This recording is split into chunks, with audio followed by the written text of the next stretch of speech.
All right, let's move on to Tony Canale. Tony also has a background in law enforcement, but today he's the vice president at Verisk Crime Analytics. And Verisk is a parent company of ISO that sets the risk ratings for municipalities across the U.S. for fire.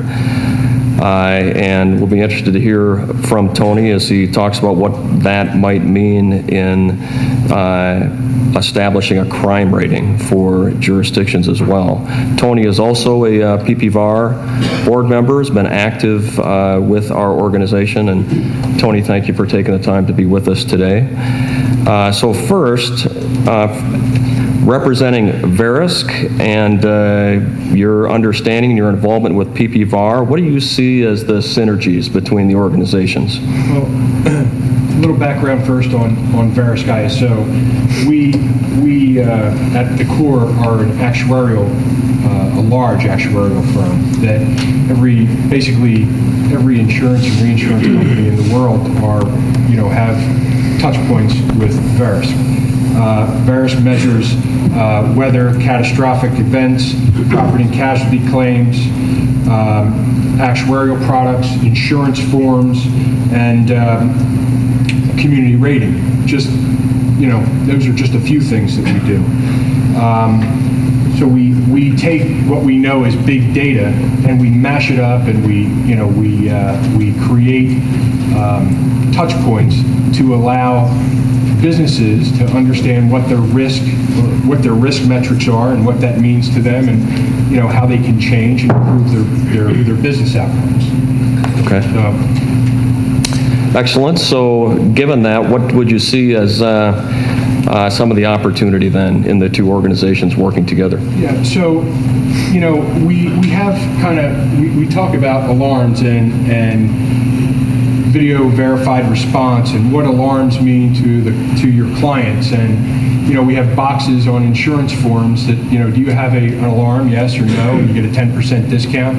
But as things start to change for the insurance industry, loss costs are becoming much more of an issue, and it's why NICB is becoming bigger and bigger and bigger. And we as Fred I think mentioned, we're partners.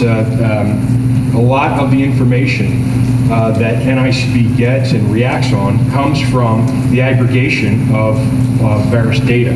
The all claims database, that's just about 90+% of every property casualty claim in the country sits in one database. It's called the all claims database. It's owned by Verisk, and it's managed with law enforcement. Can't hear me? Managed by NICB to help law enforcement figure out what all that means and work cases together with that information. So when you talk about the power of big data, what that can mean to the alarm industry, think about this. Think about the time if we are aggregating all the data in the industry like we do for the insurance industry. And by the way, insurers are very competitive amongst one another. They do not, and in some cases due to regulation, cannot speak to one another. So the data is put in a trusted partner's hands to mash up and package up and recapitulate out to the industry about its best practices, what works, what's not working, what set-asides you need, and on and on and on. But imagine the day that as a provider to a client of an alarm, that you or Verisk, or better yet, the insurance company that protects that household calls the resident and says, look, we've been told by your alarm company that you've been victimized, and it's important to us to make sure that we're responsive to your needs. You probably need a door or window, whatever. We're going to cut you a check right now today, and that's before your client calls the insurance industry, right? It calls their insurance broker. So there's all of that type of possibility when you look at the data and look at mapping that data and how that data gets to where it needs to get to in a timely manner. So in your time in law enforcement and your role today, what kind of experiences have you had with video and audio verified systems, and what do you see as the value of that moving forward? So as a retired police chief, you try and monitor as much as you can in your police department, as these learned men will tell you.